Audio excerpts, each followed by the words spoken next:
नमस्कार। मुद्दे की बात में आप सभी का स्वागत है। मैं हूं आपके साथ गरिमा बाजपेयी। मुद्दे की बात में आज बात करेंगे महंगाई का झटका हरी झंडी पर अटका।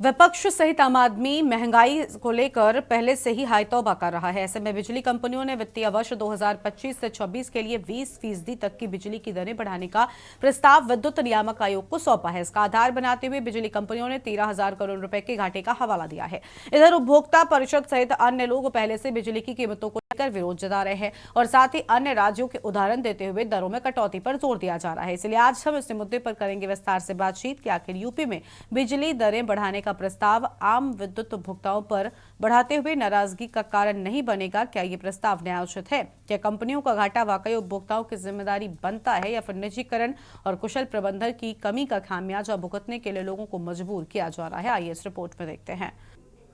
तो महंगाई पर करेंगे विस्तार से बातचीत। खास मेहमान हमारे साथ में जुड़ चुके हैं। सबसे पहले अविनाश हमारे साथ में हैं, उनका रुख कर लेते हैं। हमारे संवाददाता है लखनऊ से। अविनाश, बिजली के दरों में वृद्धि की बात सामने आ रही है। महंगाई को लेकर पहले ही आम जनता परेशान है, लेकिन अब एक और बड़ा झटका मिलने जा रहा है। पूरी जानकारी क्या है?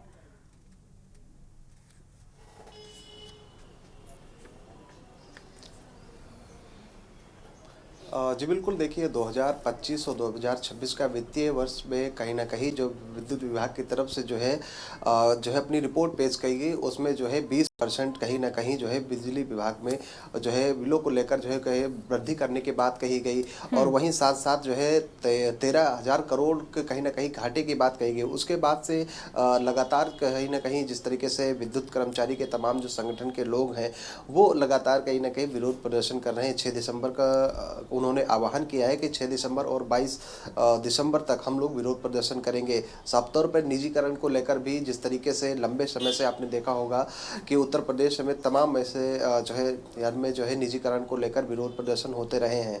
अब ऐसे में तमाम संगठनों ने जो है कुछ दिन पहले अभी जो है केशव प्रसाद मौर्य मुख्यमंत्री उनसे मुलाकात की है और उन्होंने जो है कहीं ना कहीं इस चीज़ को जो है निजीकरण को लेकर जो है उन्होंने कहीं ना कहीं कहा है कि जिस तरीके से अगर निजीकरण होता है तो लोग बेरोजगार होंगे। उसमें उन्होंने जो है ओबीसी वर्ग की बात करें या फिर दलित वर्ग की बात करें, उनसे कहीं ना कहीं जो है निजीकरण होने के बाद में आखिर उन लोगों का किस तरीके से बाहर से निकाला जाए, उन तमाम चीज़ों की उन्होंने अपनी कहीं ना कहीं जो है डेलीगेशन जो मिलने गया तो उन्होंने अपनी बात कही।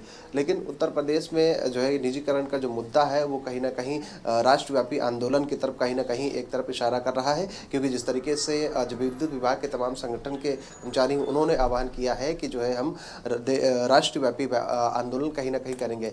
अब ऐसे में इस तरीके से बिजली की दरें अगर कहीं ना कहीं बढ़ती हैं तो आम जनता को तो उसको नुकसान होगा ही होगा। साथ साथ में जिस तरीके से बिजली विभाग की तरफ से कहीं ना कहीं पावर कॉर्पोरेशन की तरफ से जो है 13,000 करोड़ का कहीं ना कहीं एक तरीके से जो घाटे की जो कहीं ना कहीं बात कही गई, उसका सीधा असर आने वाले समय में जिस तरीके से राष्ट्रव्यापी आंदोलन है उसमें कहीं ना कहीं दिखेगा। राजधानी लखनऊ की अगर बात करें तो यहाँ पर तमाम ऐसे संगठन ने इससे पहले भी शक्ति भवन पर वहाँ पर विरोध प्रदर्शन कर चुके हैं। आपने देखा होगा कि इससे पहले कार्य बहिष्कार भी किया गया था। हालांकि इस बार कार्य बहिष्कार को लेकर जो है सिरे से नकार दिया है मजदूर संगठन के तमाम जो है संगठन के लोग हैं। लेकिन जिस तरीके से अगर 20% की अगर वृद्धि अगर कहीं ना कहीं उत्तर प्रदेश में पावर कॉर्पोरेशन की तरफ से अगर होती है और या फिर जिस तरीके से 13,000 करोड़ की कहीं ना कहीं जिस तरीके से कह सकते हैं कि जो है उसमें नुकसान हुआ है, तो कहीं ना कहीं उसको लेकर अगर दरें बढ़ती हैं तो उसका आम जनता को नुकसान कहीं ना कहीं देखने को मिल सकता है। ठीक है, आपके पास में लौटेंगे। हमारे साथ में और मेहमान भी जुड़े हुए हैं, उनका रुख कर लेते हैं। मनीष शर्मा जी, आवाज मिल रही है क्या आपको? अनम्यूट कीजिए सर आपकी आवाज। मनीष जी जी जी बोलिए सर। किया हुआ है। बिल्कुल सर, बोलिए सर। बिजली कंपनियां लगातार घाटे का हवाला दे रही हैं, लेकिन अगर मूल्यों में दामों में वृद्धि होती है तो झटका सीधे तौर पर आम आदमी के लिए होगा, जो पहले ही कई सारी समस्याओं से परेशान है। ये जोर का झटका होगा और जोर से ही लगेगा करंट की तरह, क्योंकि पहले ही रसोई का हाल बेहाल है और बिजली अगर बढ़ती है तो आम जनमानस का जो नागरिक है वो पूरी तरह से महंगाई से परेशान होगा। और शासन को इस बात पर विचार भी करना चाहिए कि क्योंकि जो भी, और जैसे निजीकरण की अगर बात की जाए, तो जो भी व्यवस्था निजी हाथों में गई है उसने आम जनता के बारे में कभी नहीं सोचा है, चाहे शिक्षा रही हो चाहे चिकित्सा रही हो। अब बिजली का भी निजीकरण जो है आम जीवन पर बोझ डालेगा, और अगर ये कीमतें बढ़ाई जाती हैं घाटे का हवाला दे करके, तो लोगों की जेब खाली होगी, लोग परेशान होंगे, हैरान होंगे, आंदोलन की राह पर पड़ेंगे, मेरा ऐसा मानना है। ठीक है, आपके पास में वापस लौटेंगे। अविरल मलिक जी हमारे साथ में हैं, प्रवक्ता हैं भारतीय जनता पार्टी की ओर से। बहुत स्वागत सर आपका हमारे कार्यक्रम में। अविरल जी, आम आदमी पार्टी के लिए एक और नई मुसीबत, महंगाई का झटका जो है वो एक बार फिर से आम आदमी को लगने जा रहा है। पहले ही हर एक चीज आम आदमी से जुड़ी महंगी नजर आ रही है, साल दर साल महंगाई में वृद्धि होती जा रही है और अब एक और महंगाई का झटका मिलने जा रहा है। जी नहीं, देखिए, जहां तक महंगाई का विषय है तो महंगाई कांग्रेस पार्टी की देन है। 60 साल इस देश में कांग्रेस पार्टी की सत्ता रही, उसके बावजूद भी इन्होंने महंगाई के विषय पर कोई कार्य नहीं किया, गरीबी के विषय पर कोई कार्य नहीं किया। ये महंगाई, भ्रष्टाचार, जातिवाद, परिवारवाद, गुंडाराज को बढ़ावा देने वाले लोग रहे। 60 साल तक इन्होंने देश पर सत्ता चलाई, ये सबको मालूम है। और जिस प्रकार से विषय है भारतीय जनता पार्टी का, तो इस विषय को भी कम से कम जान लेना चाहिए। अगर भारतीय जनता पार्टी के ऊपर ब्लेम कर रही है, समाजवादी पार्टी ब्लेम करती है, इंडी गठबंधन के लोग ब्लेम करते हैं और कुछ पॉलिटिकल एनालिस्ट ब्लेम करते हैं, तो उन्हें इस बात को भी देखना चाहिए और इस बात को भी पढ़ लेना चाहिए, अध्ययन करना चाहिए कि भारतीय जनता पार्टी ही वो पार्टी है जिस पार्टी ने आम जनता के हित में कार्य किया।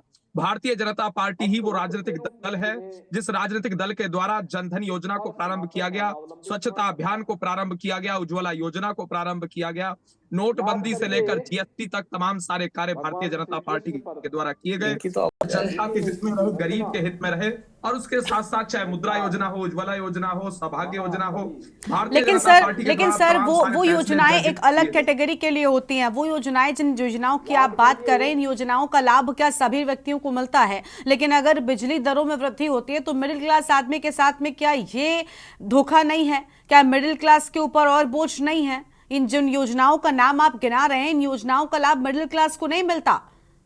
जी देखिए, जहां तक विषय है समाजवादी पार्टी के कालखंड की तुलना Bharatiya Janata party sir, Samajwadi party के कालखंड से तुलना का विषय ही नहीं है, हम उस विषय पर आए ही नहीं, वो विषय आप लेकर आ रहे हैं। मेरा सवाल आपसे है कि मिडिल क्लास आदमी के साथ क्या ये ठीक हो रहा है? जी नहीं, देखिए, मैं उसका उत्तर दे देता हूं। और हाँ, समाजवादी पार्टी पर मत आइए।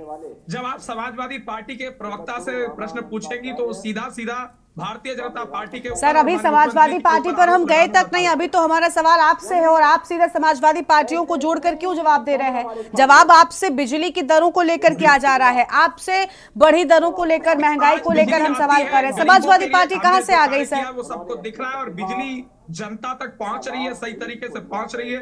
24/7 किस प्रकार से इलेक्ट्रिसिटी पहुंचे, इस पर भारतीय जनता पार्टी ने ध्यान दिया है।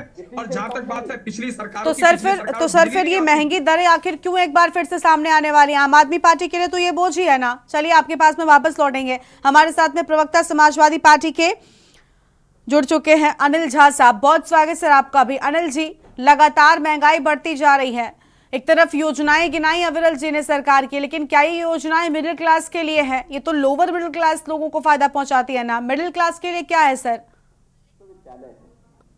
देखिए, मिडिल क्लास इस देश में, चाहे प्रदेश की बात करें, तो सबसे ज्यादा जो मार महंगाई की है वो इस मिडिल क्लास पे है। कोविड में जिनकी नौकरी गई वो सब मिडिल क्लास के लोग थे या फिर छोटे एसएमई वाले व्यापारी थे। तो इस देश में महंगाई चाहे हमारे राज्य के अंदर आटा दाल की हो, चाहे मेडिसिन की हो, बिजली हो, ये तो आम बात है कि इस देश में जो मिडिल क्लास के लोग हैं उनको मिल कुछ नहीं रहा है सरकारी योजना में, बट देने को जीएसटी दे रहे हैं, इनकम टैक्स दे रहे हैं, उसके बाद बिजली के दरों में, दूध के दरों में, दवाई के दरों में, सामान में, खाने पीने की वस्तु में जो महंगी हो रही है वो यही कर रहे हैं। और उनका जो पारिवारिक आर्थिक जो बजट है वो किस तरह से चरमराया हुआ है, ये एक वही व्यक्ति, एक वही सरकार समझ सकता है जो संवेदनशील हो।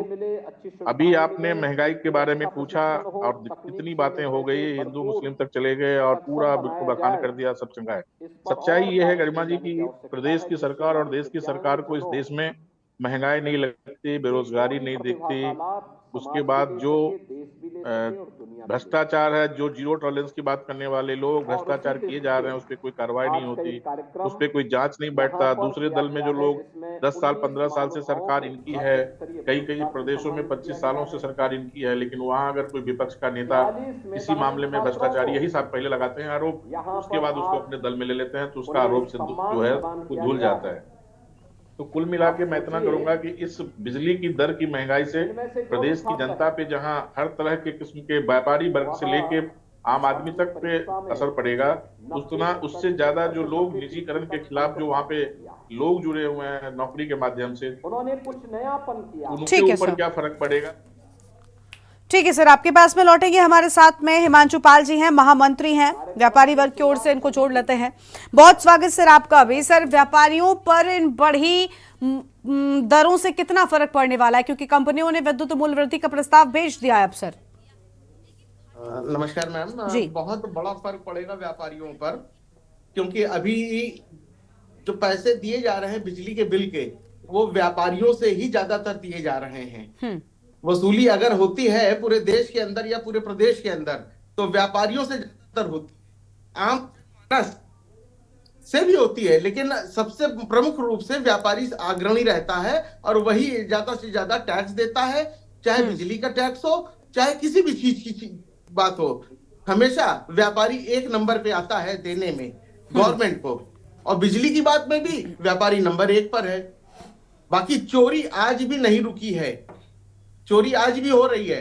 हालांकि प्रदेश सरकार ने बहुत कुछ रोकथाम की है बिजली चोरी पर, और इनका राजस्व भी बढ़ा है, उसके बावजूद ये लोग जो है बढ़ा रहे हैं, तो ये नहीं समझ में आ रहा है कि क्यों ऐसा कर रहे हैं, जबकि राजस्व बिजली विभाग का बहुत ही ज्यादा बढ़ चुका है। ठीक है सर, आपके पास में लौटेंगे। अविनाश हमारे साथ में एक लगातार हमारे संवाददाता बने हुए। अविनाश, निजीकरण का हवाला दिया जा रहा है इन बढ़ी हुई दरों के लिए, क्या आखिर निजीकरण जिम्मेदार है या कंपनियां खुद के राजस्व के घाटे को लेकर ये कदम बढ़ाती हैं? क्या वजह है आखिर इसके पीछे की, कोई जानकारी सामने आई?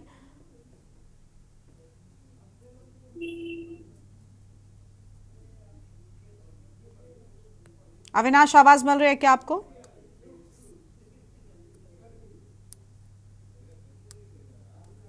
अविनाश की आवाज नहीं मिल पा रही है,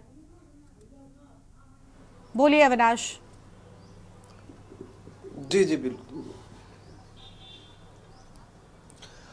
जी, कह सकते हैं कि जिस तरीके से पावर कॉर्पोरेशन की बैठक हुई, उसमें वित्तीय जो है 2025 और 26 का जब जो डेटा पेश किया गया है, और उसमें उन्होंने 13,000 करोड़ का जिस तरीके से घाटे का जिक्र किया। अब सब तौर पे जिस तरीके से सरकार कहीं ना कहीं 20% बिजली बढ़ाने की बात कर रही है, तो उससे आम जनता को तो कहीं ना कहीं एक तरीके से सुधार होगा। लेकिन इससे पहले आपने देखा होगा कि पिछले जो है विगत कई वर्षों से जो है विद्युत पावर कॉर्पोरेशन में कहीं ना कहीं जो है निजीकरण को लेकर ये मुद्दा काफ़ी जो है लंबे समय से चला आ रहा है।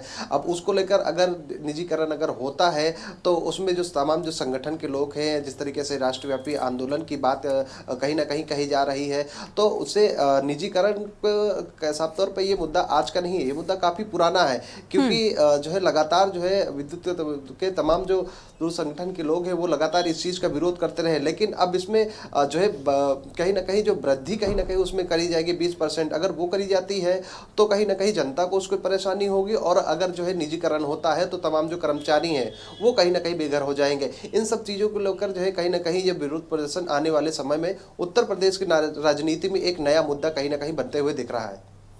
ठीक है, बिल्कुल साफ तौर पर ये अपने आप में एक बड़ी बात है, और जिस तरीके से लगातार मूल वृद्धि की बात सामने आ रही है, इसको लेकर व्यापारी वर्ग भी सामने आ रहा है, और जो शिकायतें हैं वो उनकी ओर से सामने दिखाई जा रही हैं। विरल जी का एक बार फिर से रुक कर लेते हैं। विरल जी, देखिए बड़ी बात है कि आप कह रहे हैं पिछले 5 सालों से वृद्धि नहीं की गई, बिजली कंपनियां घाटे का हवाला दे रही हैं, लेकिन इसमें नुकसान जो पहुंच रहा है आम आदमी को, कोई एक ऐसी चीज आप बता दीजिए जिससे मिडिल क्लास आदमी को राहत मिल रही है। जी नहीं, देखिए जहां तक आम आदमी का विषय है, तो भारतीय जनता पार्टी और हमारी उत्तर प्रदेश की सरकार, योगी जी के नेतृत्व वाली सरकार आम आदमी के हित में ही हर एक कार्य कर रही है। चाहे लॉ एंड ऑर्डर का विषय हो, इलेक्ट्रिसिटी का विषय हो, अगर बिजली विभाग की बात कर ली जाए तो पहले बिजली रात के समय में आया करती थी और किसान खेतों में सिंचाई के लिए ट्यूबवेल चलाने के लिए रात के समय में जाया करता था। कड़ाके की ठंड के मध्य में किसान रात को बिजली चलाया करता था अपने खेतों को भरने के लिए, खेतों में सिंचाई करने के लिए। परंतु जिस प्रकार से आज परिवर्तन आया है, किसानों के हित में कार्य किया जा रहा है, गरीबों के हित में कार्य किया जा रहा है, लगातार बिजली आ रही है, बिजली सब्सिडी लगातार गांव में पहुंच रही है, सही तरीके से पहुंच रही है, किसी प्रकार से इलेक्ट्रिसिटी कट नहीं लग रहा है। ये भारतीय जनता पार्टी की सफलता है, हमारे मुख्यमंत्री योगी आदित्यनाथ जी के नेतृत्व की सफलता है और हमारे मैनेजमेंट की सफलता है। और अगर बात कर ली जाए तमाम सारी जन कल्याणकारी योजनाओं की, हर एक जन कल्याणकारी योजना जनता को समर्पित है। हम अपने लिए नहीं करते हैं, हम स्वार्थ सर्वोपरि के मकसद से नहीं जीते हैं, हम राष्ट्र सर्वोपरि के मकसद से जीने वाले लोग हैं, गरीब का हित सुनिश्चित करने वाले लोग हैं, भ्रष्टाचार को समाप्त करने वाले लोग हैं, गरीबी को समाप्त करने वाले लोग हैं, महंगाई को समाप्त करने वाले लोग हैं। जनता के हित में जो भी आवश्यक कदम होता है निश्चित रूप से उठाया जाता है, भविष्य में भी उठाया जाता रहेगा, इसमें किसी प्रकार का कोई दो राय नहीं। ठीक है, प्रवक्ता समाजवादी पार्टी के हमारे साथ में अनिल झा जी हैं, उनका एक बार फिर से रुख करेंगे। अनिल जी, बीजेपी कह रही है कि हम तो महंगाई दूर करने वाले लोग हैं, लेकिन फिर ये कंपनियां भला दाम क्यों बढ़ाती जा रही हैं और आम आदमी की मुश्किलें और जेब पर वजन डालती जा रही हैं? अब उन्होंने तो स्पष्ट कहा कि इसके लिए कांग्रेस और समाजवादी पार्टी और विपक्ष के नेता और पार्टियां जिम्मेदार हैं। हाँ। जो रेट बढ़ाई चली है, हर जगह सरकार इनकी है, घाटा इनके सरकार में हो रहा है, भ्रष्टाचार इनके सरकार में हो रहा है और ये कांग्रेस को 60 साल के दोषी मानते हैं। बिजली का बिल 2017 में कितना था, 2017 के बाद कितना हुआ और फिर कितना बढ़ता चला जा रहा है। मीटर में घपला किए हुए हैं, स्मार्ट मीटर लग के नाम पे जो है आदमी के साथ छलावा हो रहा है। जिसके यहाँ 250-300 यूनिट आती थी, आज वही उतनी ही मकान में उतनी ही खपत होती है, लेकिन यूनिट हो गया 500-600। हर यूनिट पे कैप लगा हुआ है कि आप 100 तक करोगे तो इतना पैसा, 100 के ऊपर उतना पैसा। तो कुल मिला के है कि ये भारतीय जनता पार्टी देखिए क्या है ना, अभी 9 में से 7 चुनाव जीते हैं, लोग वोट दे रहे हैं इनको और ये अभी भी कह रहे हैं कि हम तो जो भी होगा हम देश में महंगाई को बढ़ाएंगे। तो अच्छी बात है, सरकार इनकी है, पत्रकार आप लोग हैं, चैनल के माध्यम से आप लोग सवाल उठा रहे हैं। हम लोग जो जनता के जुड़े हुए मुद्दे हैं, हम तो यही आग्रह करेंगे प्रदेश की सरकार से कि आप निजीकरण के क्षेत्र में ना आ जाएं। बहुत मुश्किल से हमारे बाप दादाओं ने, हमारे पूर्वजों ने, हमारे पूर्व की सरकारों ने, सभी पार्टी की सरकारों ने और सभी वर्ग के लोगों ने इस देश को आजाद करा, कितनी सारी संस्थाएं इकट्ठा करी, खड़ी करी। अब उसको चलाने के लिए जिम्मेदारी सरकार होती है, अलग अलग तरह के अलग अलग प्रदेशों में अलग अलग पार्टियों की, ये उनकी जिम्मेदारी बनती है। आप प्राइवेटकरण की तरफ न जाके इसको सरकारी तरह से कैसे वो सुदृढ़ हो, कैसे उसमें भ्रष्टाचार को रोके, कैसे उसको प्रॉफिट में लाया जाए, उस दिशा में काम करें। और जो खास करके मध्यम लोग हैं, छोटे व्यापारी लोग हैं, उनको वो आपको हर तरह से टैक्स देते हैं। माचिस की तीली खरीदते हैं, उस पर भी टैक्स देते हैं, इनकम टैक्स देते हैं, जीएसटी देते हैं, हर तरह का टैक्स उनके ऊपर लगता है। उनको आप क्या दे रहे हैं, ये भी एक बार सोचना चाहिए कि आप हर चुनाव जीतने के बाद अगर आप हर चीज की दाम को बढ़ा देंगे, आप हर चीज के महंगाई को बढ़ा देंगे और उसको जस्टिफाई करेंगे कि आपको सरकार लोग वोट दे रहे हैं, तो अच्छी बात है, ये आपकी पॉलिसी हो सकती है। मैं तो इस पॉलिसी में विश्वास नहीं करता हूँ। मैं तो ये जानता हूँ कि अगर कोई सरकार बनती है तो उसको समाज के, उसको जनता के हितों को देखते हुए काम करना चाहिए। एक तरफ आप बड़े उद्योग व्यापारी को लाखों करोड़ रुपया माफ कर देते हैं, बिल्कुल, लेकिन दूसरी ओर बात ये ना कि मिडिल क्लास जो वर्ग है वो सबसे ज्यादा परेशान है। एक तरफ वो आपके साथ खड़ा है, वो आपसे उम्मीदें लगाकर बैठा है, बड़े बड़े वादे आपने राहत पहुंचाने के लिए किए हैं, चाहे व्यापारी वर्ग हो या आम लोग हो। लेकिन दूसरी ओर आपकी ओर से कहा जा रहा है कि आप देश हित में महंगाई बढ़ाएंगे, तो ये अपने आप में बड़ी बात है। फिलहाल राहत जरूर मिलनी चाहिए। बहुत शुक्रिया आप सभी मेहमानों का हमारे साथ चर्चा में आने के लिए और बातचीत करने के लिए। तो लगातार बढ़ रही बिजली दरों को लेकर अब आम आदमी पार्टी परेशान नजर आ रहा है और महंगाई का एक और झटका आम लोगों को लगने वाला है। इस बुलेटिन में इतना ही। आप देखते रहिए के न्यूज़ इंडिया।